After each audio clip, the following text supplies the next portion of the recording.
신명기 5장 22절부터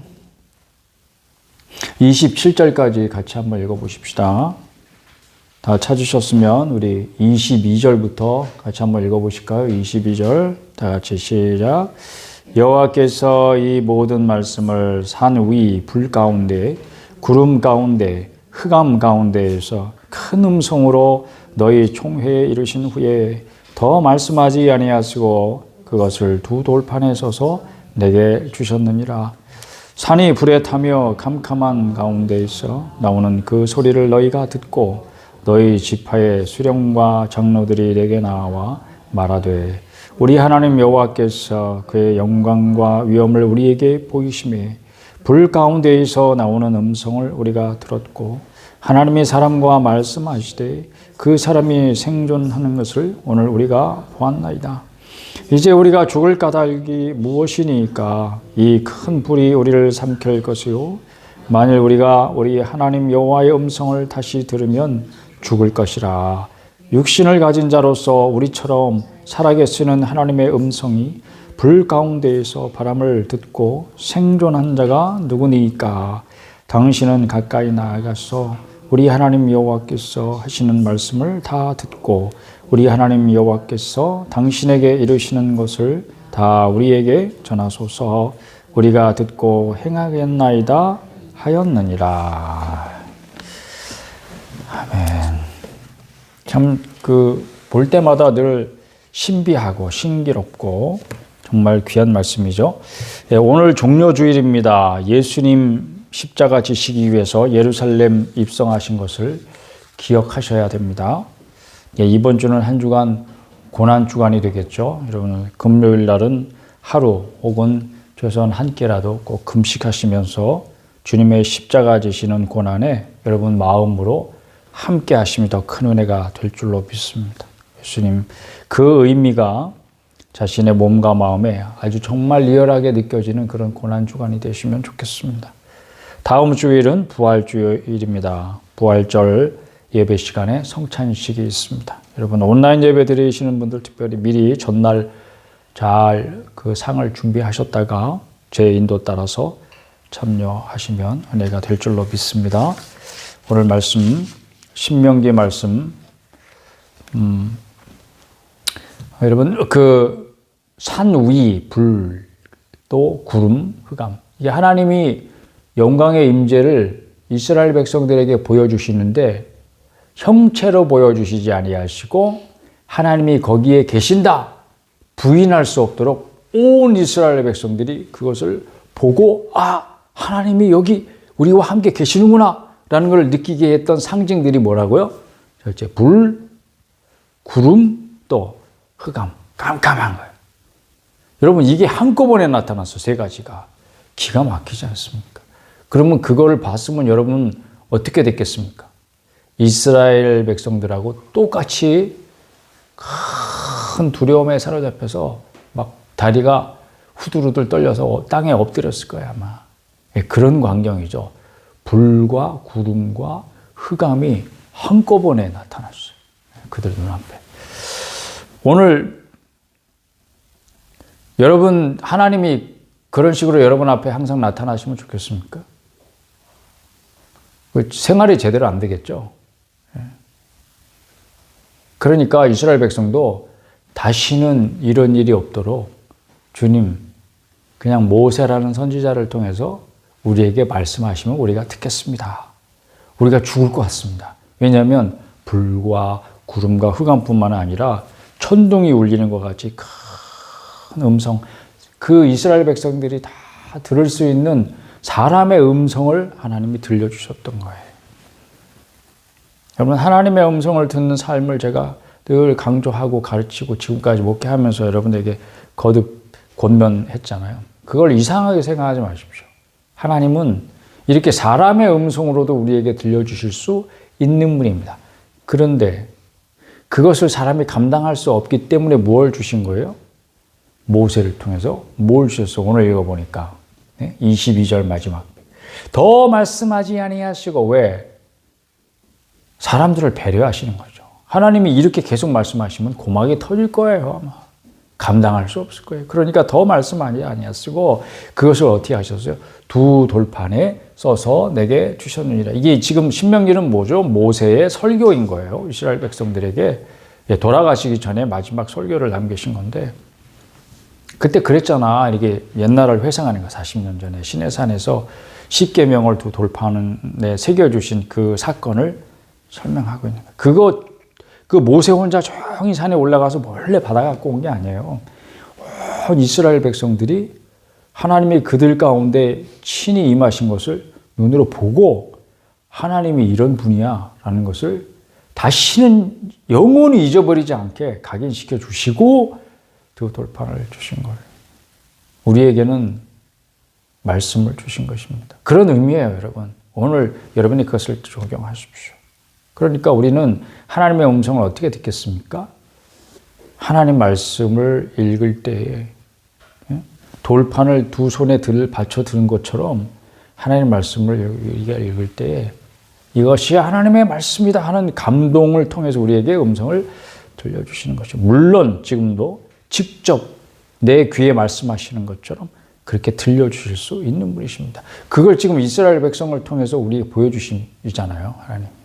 뭐? 보고 싶어? 하나님 어떻게 생긴지 보고 싶어? 불, 막, 확, 구름, 쫙, 흑암.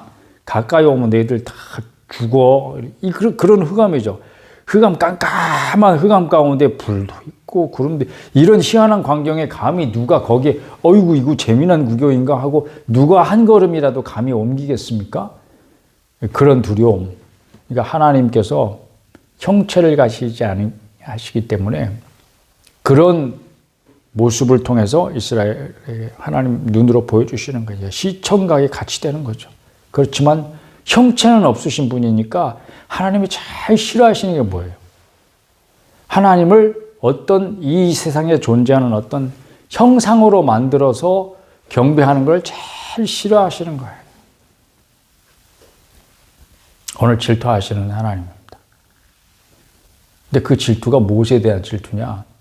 내가 하나님이고 하나님이 이런 형체 없이 이런 존재인데 감히 하나님의 형상을 피조물의 형상으로 바꿔서 그것을 경배해?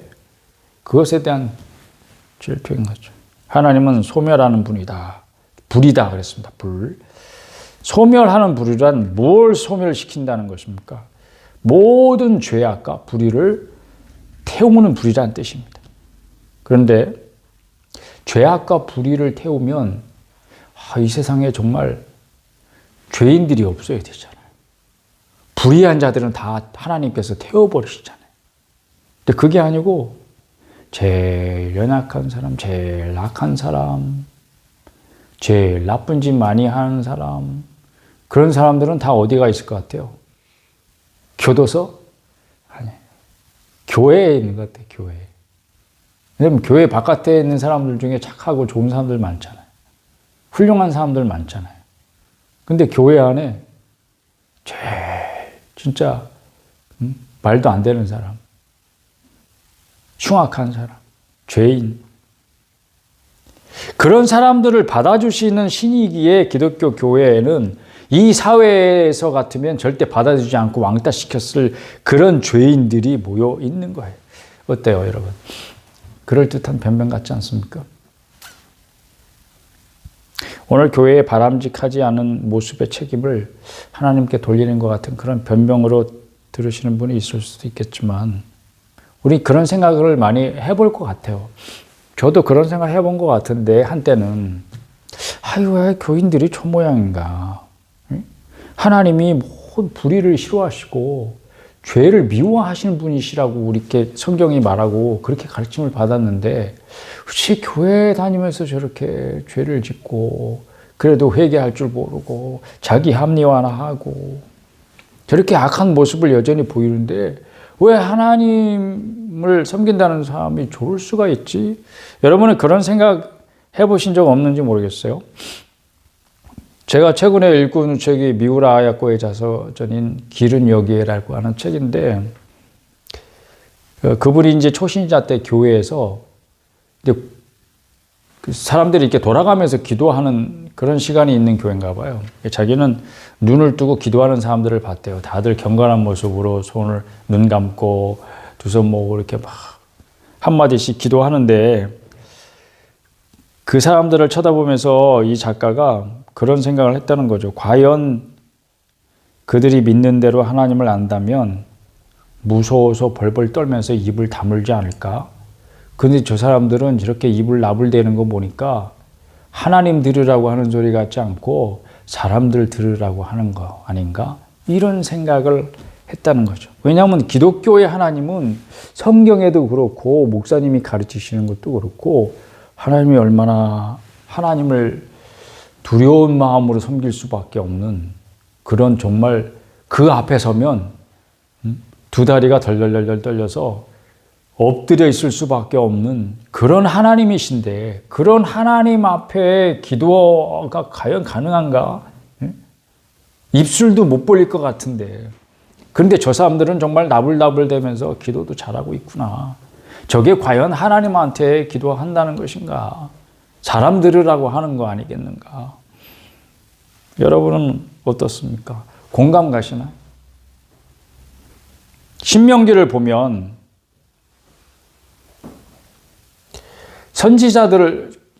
모세 선지자를 이스라엘 백성이 어떻게 해요? 거부해요, 거부. 그리고 지질이 정말 말 안 들어요. 모세가 그렇게 하나님 말씀이다 그러고 가르치니 야, 그게 무슨 하나님 말씀이야? 네 말이지? 응? 네 생각을 지금 하나님 말씀에 빗대서 얘기하는 거 아니야? 이러고 무시했다고요. 근데 선지자의 입을 통해서 하나님 음성 듣는 것을 다시 선택을 합니다. 여기 보면 오늘 우리가 읽은 본문 말씀은 바로 제가 그걸 선택한 거예요. 27절에 보면 모세에게 이스라엘 백성들이 나와가지고 모세요, 당신이 하나님께 가까이 가서 하나님이 뭐라고 하시는지 말씀을 다 듣고 그리고 우리한테 와가지고 하나님 말씀이다 하고 전해주세요. 그대로 우리가 행하겠습니다. 왜냐하면 하나님께서 직접 우리에게 말씀하시는 것을 우리가 감당을 못하겠습니다. 한 번 더 들으면 죽을 것 같아요. 이런 거예요. 그럴 수밖에 없는 게 이스라엘이 경험한 하나님의 두려움이 너무 컸기 때문이죠. 정말 여러분이 하나님의 임재를 사모합니까? 하나님 만나고 싶어요? 하나님이 어떤 분이신지 알고 싶어요? 하나님이 정말 여러분에게 하나님 임재를 보여주시면 좋을 것 같죠? 여러분들 그걸 경험할 수 있기를 축복합니다. 저도 늘 사모하죠. 모세처럼. 모세가 하나님 주신 은혜가 너무 감사한데 나는 하나님을 직접 보고 싶어요. 감히 이런 기도를 했어요. 근데 하나님이 그 기도에 응답해 주셨어요. 정말 기가 막힌 사람이죠. 근데 그 뒤에 어떤 사람도 그런 기도했다는 기록은 성경에 별로 없는 것 같아요. 거의 없는 것 같아요. 하나님 보여주세요. 뭐 이렇게 감히. 하나님을 봤다가 아이고 나 죽겠구나. 이런 사람들은 좀 있죠. 뭐 이사야도 그랬고 그 다음에 뭐 기드온도 그랬고 삼손의 아버지도 그랬고 그렇죠. 나 이제 하나님 봤으니까 여보 나 이제 죽는 거야. 뭐 이랬잖아. 하나님을 보면 죽는다. 하나님을 본 사람이 없다. 이런 게 이제 그때 이제 믿음이고 그게 이제 하나님께 대한 태도인데 그게 마땅한 태도인데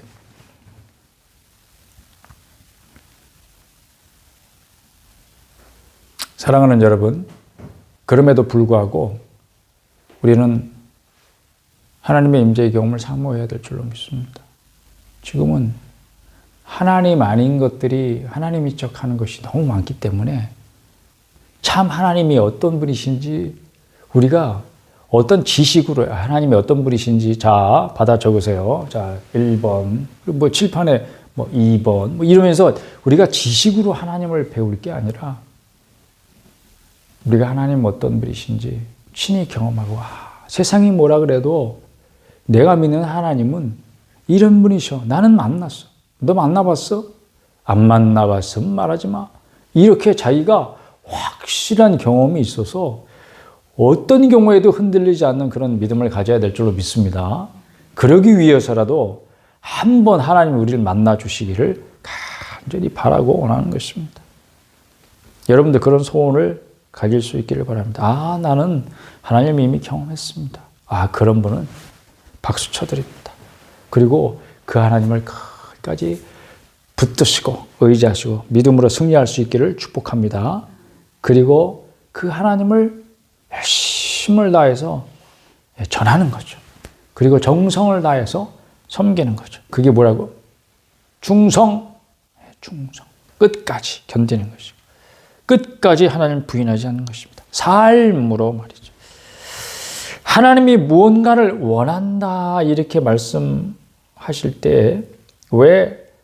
자, 29절 한번 보십시다. 다 같이 한번 읽어보실까요? 시작.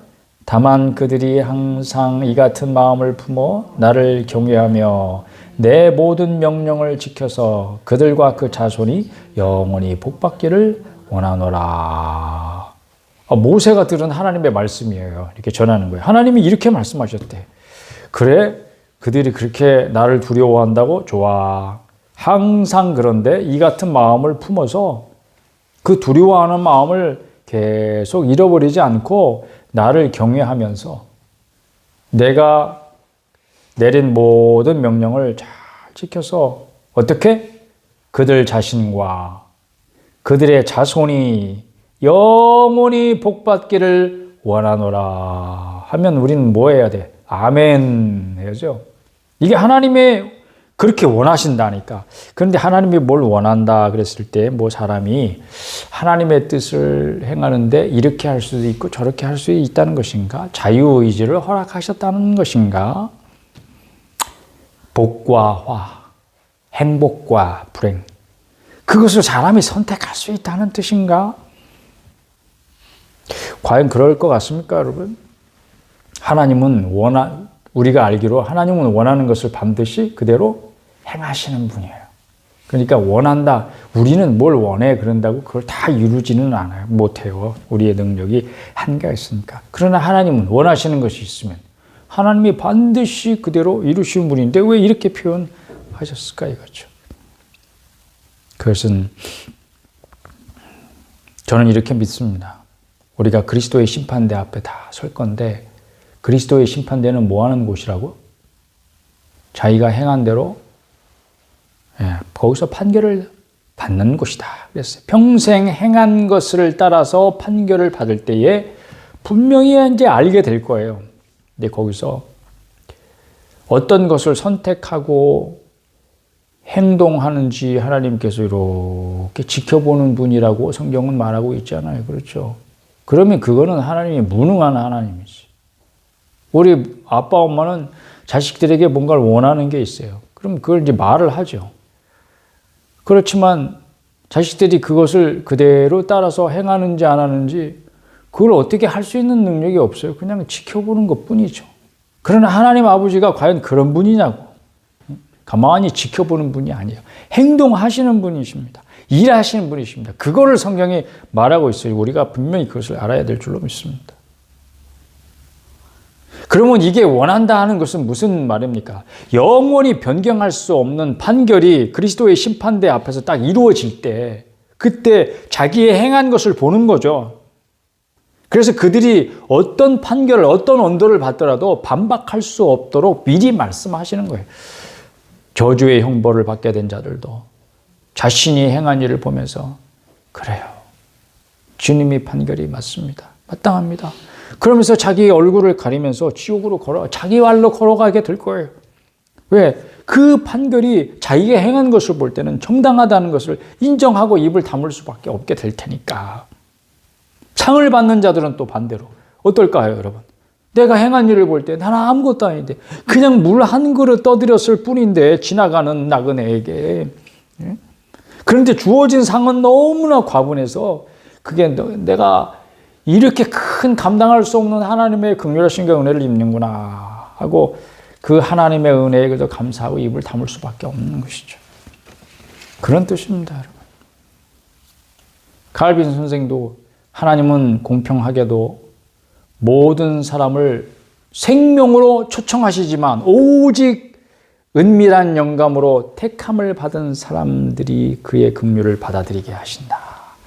이렇게 하나님의 주권을 올바로 설명하셨습니다. 그렇습니다. 모든 사람들이 하나님 생명으로의 초청에 응하여서 멸망하지 않고 영생을 받기를 바라십니다.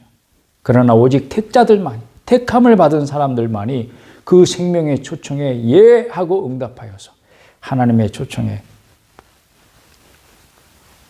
따르고 그 생명을 얻고 하나님 나라에 들어가게 되는 것입니다. 이거는 하나님의 주권이에요. 신비한 주권이죠.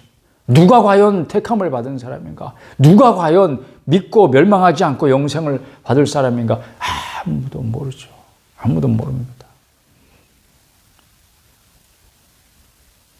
질투하시는 하나님이란 뜻의 성경 용어는 엘칸나입니다. 엘칸. 나는 처음에 이거 보고 엘칸토 이럴 뻔했어요. 엘칸토 뭔지 아시죠? 예, 구두 브랜드. 엘칸토야? 이렇게 보니까 엘칸토가 아니고 엘칸나네. 엘칸나. 칸나라는 엘은 하나님이란 뜻이고 칸나는 질투란 뜻입니다. 지금 여러분의 마음을 지배하고 있는 것이 뭘까요? 그게 뭐든지 간에 그걸 신이라고 불러야 되겠죠. 신이 뭐냐면 나를 지배하는 거.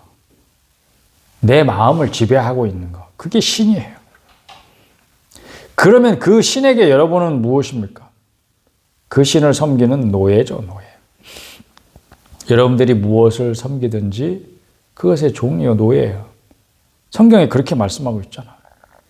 엘칸나 질투하시는 하나님, 무엇에 질투하신다고요? 우상에게 질투하신다고. 우상. 신을 눈에 보이는 어떤 형태로 바꿔놓았어. 그리고 그것이 하나님을 경멸하는 행위가 되는 거예요. 이게 우상이에요. 하나님 아닌 것들을 하나님의 자리에 대신 놓는 거예요. 그래서 하나님을 경멸하는 거예요. 그게 우상이에요. 피조물을 높여서 창조주이신 하나님을 경멸하는 거예요. 그게 우상이에요. 저는 오늘날의 특징이 바로 우상의 눈이 먼 시대다. 그래서 하나님이 질투하시는 시대다. 이렇게 명명을 한 거예요. 육신의 정욕, 안목의 정욕, 이생의 자랑에 정신 팔리게 하는 시대다. 그저 몸에 좋은 거, 맛있는 거, 그저 기가 막힌 풍경, 좋은 곳, 그저 내 눈을 즐겁게 하고 마음을 즐겁게 하고 내 욕망을 충족시키는 것, 그저 이 세상에서 자랑거리가 될 만한 것들, 그런 것들 사람들이 다 추구하는 게 다 이 세 가지로 요약되는 것 같아요. 그러니까 그 사람들이 다 거기에 정신 팔린 시대다. 참 하나님을 멸시하는 것이 마치 문화인의 태도인 양 가르치는 시대다. 지금 어디 학교에서도 하나님을 가르치는 학교가 있습니까? 신학교 빼놓고. 사람이 존귀한 존재인데 자기가 존귀한 것을 알지 못하는 짐승같이 살고 있는 시대다. 사람은 존귀한 존재가 왜 존귀한 존재인지 아세요? 하나님의 형상으로 지음을 받았기 때문에 존귀한 거예요. 인간이라고 하는 존재 자체가 존귀한 거예요. 그런데 자기가 하나님의 형상으로 지음을 받았다는 이 사실을 모르면 인간의 존엄성 그러지만 그 존엄성의 근거가 뭔지도 모르고 존엄성을 얘기하는 거예요. 그러면 자기가 존엄성을 얘기하지만 자기도 확신을 못해. 그 근거를 모르면서 존엄성 얘기한다는 게 얼마나 믿어지지 않죠.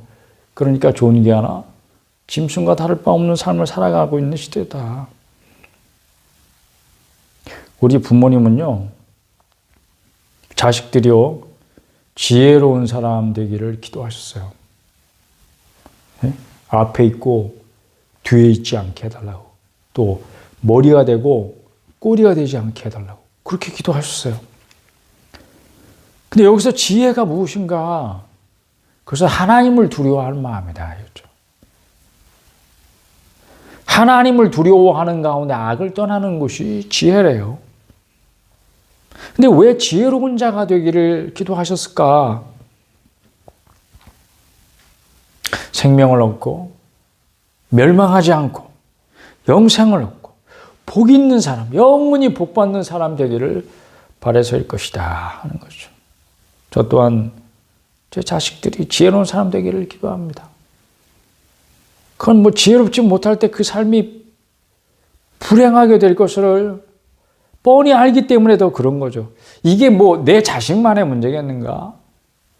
좀 더 우리가 확장시켜 보면 우리 시대가 이제 다음 세대에게 이 땅을 물려주고 이제는 떠날 텐데, 먼지가 될 텐데, 그때 남겨줄 우리의 다음 세대가 정말 하나님께 멸망당하지 않고 영원히 복을 받는 그런 이 나라, 이 민족이 되면 좋겠습니다. 그러니까 우리 젊은이들이, 우리 아이들이, 우리 자손들이, 자손의 자손들이 지혜로운 자가 되기를 간절히 빌어야 될 줄로 믿습니다. 죽음이 아닌 생명을 택하기를, 불행이 아닌 행복을 택하기를, 멸망이 아닌 본성을 택하기를 간절히 바라고 원하는 것입니다. 그런 지혜의 출발이 뭐겠습니까? 할 때 우상을 벗어나 참 하나님을 섬기는 것이다. 이게 정말 우리가 행복에 이르는 길이다. 이게 복을 받는 길이다. 이게 멸망하지 않고 생명을 얻는 길이다. 하나님은 어떤 분이십니까? 우리를 사랑하셔서 죄와 우상의 모든 얽매인 것에서 우리를 해방시키려고 오신 분이십니다. 그 아들을 보내신 분이십니다. 그래서 우리 조상들이 흑암의 미망에서 벗어나 오늘과 같이 번성한 나라를 이루었습니다. 하나님과 그가 보내신 아들 예수 그리스도를 믿는 자에게 누구든지 거듭남의 은혜를 주시잖아요. 거듭난 사람은 이제 세상을 사랑하던 그런 사람에서 벗어나서 옛사람을 벗어버리고 이제는 누구를 사랑하면서 사는 새 사람이 됩니까? 하나님을 사랑하면서 살아가는 새 사람이 되는 것입니다. 할렐루야. 이게 거듭남의 실제예요, 여러분. 그런데 지금 누구를 사랑하며 무엇을 사랑하며 사는지 잘 생각해 보세요. 그리스도인들이요, 하나님의 자녀된 여러분이요, 여러분이 지금 무엇을 사랑하고 살아가는지 잘 생각해 보십시오. 여러분이 진정 거듭났습니까? 옛날 찬송이 떠오르는 진정 거듭났나요 예수님 피로. 그렇죠. 예수님은 우리를 거듭나게 하시려고 피를 흘리셨어요. 그 피의 효력이 우리에게 나타나면 우리는 거듭난 거예요. 우리는 우리의 힘으로 된 게 아니에요. 그래서 거듭난 자의 특징은 뭐예요? 그 사람이 뭘 사랑하며 사는가. 이렇게 보면 저 사람은 거듭났다 아니다를 그냥 확실하게는 아니라도 알 수는 있단 말이죠. 하나님을 두려워한다는 건 무엇인가? 그것은 공포가 아니다. 하나님을 두려워한다. 막 귀신 보면서 저는 귀신 나오는 영화나 드라마 안 봅니다. 싫어해요. 왜? 무서워서가 아니고 재수없어. 재수가 없어. 막 그 속에서 막 그 구역질이 막 올라와요. 그래서 옛날에 뭐 전설 따라 삼천림 뭐 이런 전설의 고향 뭐 이런 거 있잖아요. 근데 귀신이 막 산발을 하고 신소복을 입고 그다음 막 피치를 그렇게 해가지고 사람 무섭게 하려고 막 그런 거 있잖아요. 막. 놀이동산 같은 데도 그런 공포 체험장 같은 거 있잖아요. 그런 데는 안 들어갔어요. 옛날부터. 왜? 무서워서가 아니고 재수없어서 안 들어갔어요. 이 재수없다는 말을 우리가 써야 되는지 안 써야 되는지 잘 모르겠는데 하여튼 일반적으로 쓰는 말이니까 그냥 쓰는 거예요. 자, 그냥 싫어서 안 들어가는 거예요. 너무 싫어. 근데 하나님을 그런 취급하면 안 된다는 거예요. 뭐 잘못하면 하나님이 우리를 해코지 하니까 하나님 달래려고 오셨어요. 주일날 교회 예배드리는 하나님을 좀 달래서 나한테 해코지 하지 마세요 이러려고 오신 거예요. 헌금도 그래서 내시고. 그게 아니다는 거예요. 하나님을 두려워한다는 것은 제가 가르쳐 드리니까 진짜 잊어버리지 마시고 아주 마음에 꼭 새기셔야 돼요. 그것은 하나님을 사랑한다는 뜻입니다. 여러분이 하나님의 계시를 따라서 살아요. 하나님이 뭐라고 말씀하시든지 그 말씀을 따라서 여러분이 실천하고 있어요. 그렇게 생활하려고 하고 있어요. 왜 그래요? 그게 하나님을 두려워하는 거예요. 그렇지만 하나님을 두려워한다는 건 내가 그대로 안 하면 하나님이 나를 해코지 할까 봐 그러나? 왜 하나님의 모든 계시를 따라서 우리는 살려고 하는가? 그것은 우리가 마음을 다해서 하나님을 사랑하기 때문이죠. 사랑하는 하나님을 닮고자 하는 마음이 우리 안에 생긴 거야. 새 사람의 특징은 그런 거예요, 여러분. 저는 완전하다는 이야기를 하고 있는 것이 아니에요. 우리의 마음이 바뀐 거예요. 사람이 바뀐 거예요. 옛사람을 벗어버리고 새 사람을 입어서 그 특징은 하나님을 닮고자 하는 마음이 간절히 생기기 시작했어. 그것은 하나님 사랑입니다. 하나님을 닮는 길은 뭐예요? 하나님을 어떻게 하면 닮을 수 있죠? 우리가 어떻게 하나님을 닮아갈 수 있나요? 예전에 며칠 전이네. 이게 라면을 끓여서 먹으면서 그런 얘기를 합니다. 우리 아들 중에 하나가 어렸을 때 오늘 전에 안 하던 짓을 해요. 그게 뭐냐면 나무 국물을 막 그릇째 막 드링킹을 하는 거예요. 그럼 누가 가르쳤는데 그 라면 국물 다 먹으면 안 돼. 그랬는데 친하게 지내는 친구가 친구 집에 가서 라면을 먹는데 그 라면을 그렇게 그릇째 들고 먹는다는 거예요. 근데 여러분 잘 생각해 봐요. 그러니까 친구가 하니까 자기도 따라 하는 거예요. 친구 따라 어디 간다고? 강남 간다고, 강남 간다고. 우리 어렸을 때 그랬던 것 같아요. 제가 뭘 안 하던 짓을 했어. 그건 왜 그러지? 가만히 생각해 보면 친구가 그런 짓을 하는 거예요. 친구가 그러면 그걸 닮아가요. 왜 그러냐? 항상 그 친구하고 어울려 다니고 그 친구하고 놀고 그 친구하고 항상 붙어 다니고 그러니까 그냥 헤어져 있어도 떨어져 있어도 그 친구가 항상 마음속에 늘 떠올리는 거예요. 그러니까 그 친구가 뭔가 어떤 행동을 하면 자기도 그대로 하는 거예요. 자기도 모르게. 이렇게 가까이 지내고 친하게 지내면은 그냥 의식적으로든 무의식적으로든 닮아가는 거예요. 닮아가고자 하는 거예요. 해보고 싶어지는 거예요. 그 친구가 한 것을. 하나님과 여러분이 친하게 지내면, 하나님과 여러분이 친하면, 여러분 뭔가 하나님 그냥 의식적으로든 무의식적으로든 그렇게 닮고 싶어지는 거예요. 닮아가는 거예요. 자기도 모르게 그걸 하는 거예요. 하나님이 뭔가를 기뻐하시는 것을 자기가 알면 그걸 내가 해보고 싶어지는 거예요. 자기도 모르게. 그래요. 하나님을 닮는 길은 하나님이 말씀하신 모든 것을 생활에서 실천하는 것입니다. 그래서 오늘도 여러분은 하나님 말씀에 주목하고 있잖아요. 지금 이 순간에도 여러분. 주의하고 있잖아요. 그럴 때 다시 한번 하나님의 마음이 어떤 것인지 우리는 발견합니다. 우리 29절 한번 다 같이 읽어봅시다. 이제 5장 29절 다시 한번 다 같이 시작. 다만 그들이 항상 이 같은 마음을 품어 나를 경외하며 내 모든 명령을 지켜서 그들과 그 자손이 영원히 복받기를 원하노라. 아멘. 이게 하나님 마음이에요. 아버지 마음이에요. 그런데 여러분 잘 생각해보세요. 야, 말 안 들으면 그러면 어떻게 돼요? 너희들 혼나? 이런 뉘앙스입니까? 그게 아니고요. 하나님의 모든 명령은 사실 무엇을 위해서 주어진 것이다? 우리의 행복을 위해서 주어진 것이다. 이런 뜻이 여기 담겨 있네요.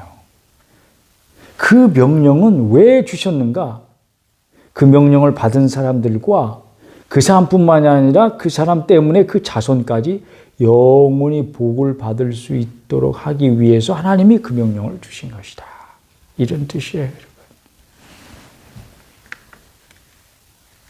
하나님이 그렇게 하실 것입니다. 하나님이 원하시는 모든 것을 그대로 할 수 있는 분이니까. 나를 경외하며 내 모든 명령을 지키는 자, 내 약속대로 그 자신과 그들의 자손까지 영원히 복을 받게 될 것이다. 하나님이 사랑하시는 자녀들이 그렇게 영원히 복받는 영생의 길을 걷도록 만드실 것입니다. 할렐루야. 제가 우리 시대를 하나님이 질투하시는 시대라고 부르는 이유는 뭐 간단합니다. 사람들이 우상에게 마음을 빼앗기고 있는 시대다. 그렇기 때문이에요. 뭐 한 예를 들어볼까요? 혹시 여러분 좋아하시는 남녀 아이돌이나 아이돌 그룹 있어요? 요새 아이돌이 얼마나 많아요. 근데 아이돌이 무슨 뜻이죠? 아이돌. 그게 우상이라는 뜻이에요. 우상. 너는 나의 우상이야. 물론 나는 걔네들을 지금 우상으로 섬기고 있다. 그런 뜻을 하고 있는 이야기는 아니에요. 그런데 그런 우상이라는 것을 너무나 생활 속에서 쉽게 접할 수 있게 만든 이 시대적인 분위기, 그 배후에 사탄의 역사가 분명히 있다고 보는 것입니다. 재물과 하나님을 겸하여 섬길 수 없다. 누가 하신 말씀이죠? 예수님이 하신 말씀으로 저는 기억하고 있어요. 여러분 어때요? 여러분 재물과 하나님 겸하여 섬길 수 있습니까? 없다고 말씀하시면 없는 거예요. 그런데 지금 돈이 얼마나 많은 사람들의 마음을 사로잡고 있습니까? 돈이 우상이죠. 재물이 우상입니다. 그러니까 우상이라는 말 자체도 또 얼마나 가볍게 쓰고 있습니까? 그래서 저는 여기에 지금 우리 시대의 사탄이 사람들 마음에 우상을 적어도 하나씩 심어주고 있는 그런 시대다 보는 거예요. 그러니 하나님의 질투를 불러일으키기에 충분한 시대다. 왜? 하나님은 질투하시는 하나님인데 무엇에 대해서 질투하신다? 우상에 대하여 질투하신다. 그러니 지금 우리 시대가 얼마나 하나님의 질투의 불을 일으키고 있는 그런 사회가 되었습니까? 근데 잘 생각해 보면 하나님이 왜 질투하시죠? 하나님은 사랑이시기 때문입니다. 사랑하기 때문에 질투도 하는 거예요, 여러분. 아가서 8장에 아주 기가 막힌 말씀이 있습니다. 아가서 8장 한번 보십시다. 사랑과 질투가 어떻게 같이 나타나고 있는가? 이 한 가지 말씀 속에. 아가서 8장 6절과 7절을 한번 읽어보겠습니다. 966페이지네요. 제가 가진 성경으로는. 또 아가서 어디 있는지 몰라서 찾고 계시는 거 아닌지. 전도서 뒤에 있죠. 전도서. 이사야 앞에 있고. 아가서 8장 6절 7절 다 같이 시작. 너는 나를 도장같이 마음에 품고 도장같이 팔에 두라. 사랑은 죽음같이 강하고 질투는 스올같이 잔인하며 불길같이 일어나니 그 기세가 여호와의 불과 같으니라.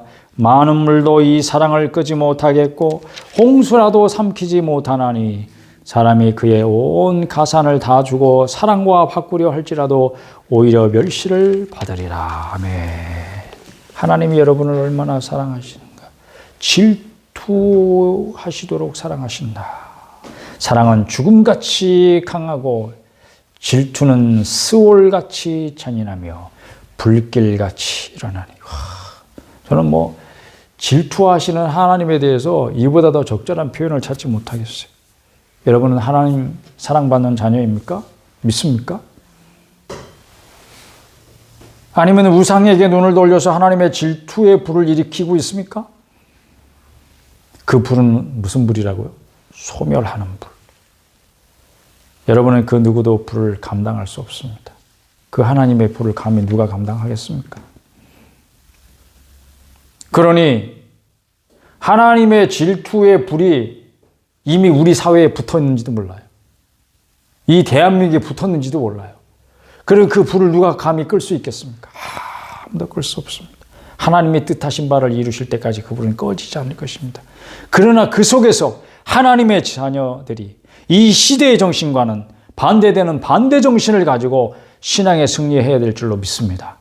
그러면 어떻게 해야 신앙의 승리를 쟁취하는 것인가? 다른 것이 아니죠. 여러분, 하나님을 두려워할 줄 아는 지혜를 갖는 것입니다. 이 한 가지 잊지 마시기 바랍니다. 하나님을 두려워한다는 것은 뭐라고 해요?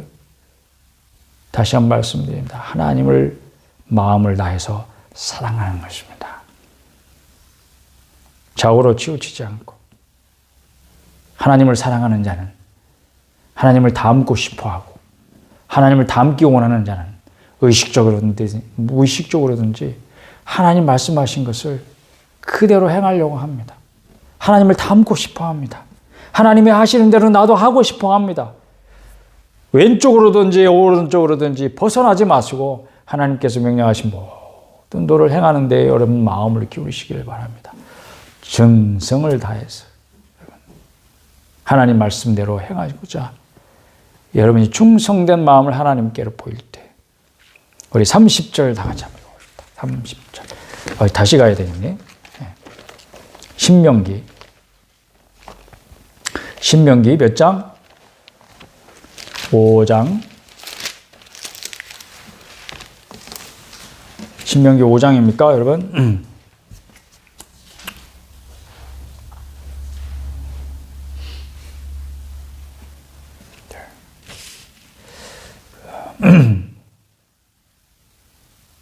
(32절입니다) 32절, 33절 다 같이 읽어봅시다. 시작. 그런즉 너희 하나님 여호와께서 너희에게 명령하신 대로 너희는 삼가 행하여 좌로나 우로나 치우치지 말고 너희 하나님 여호와께서 너희에게 명령하신 모든 도를 행하라. 그리하면 너희가 살 것이요 복이 너희에게 있을 것이며 너희가 차지한 땅에서 너희의 날이 길리라. 아멘. 소멸하신 분이신 하나님으로부터 생명을 얻는 길, 그건 분명히 있습니다. 여러분. 반대 정신을 가지고 살아가는 거예요. 우상으로 가득한 하나님의 질투를 일으키는 이 시대에, 우상으로 가득한 이 시대에 여러분 반대 정신으로 승리할 수 있기를 축복합니다. 그래서 하나님으로부터 생명을 얻고 복을 얻을 것이요 하나님이 주신 땅에서 그 날들이 장구할 줄로 믿습니다. 아멘.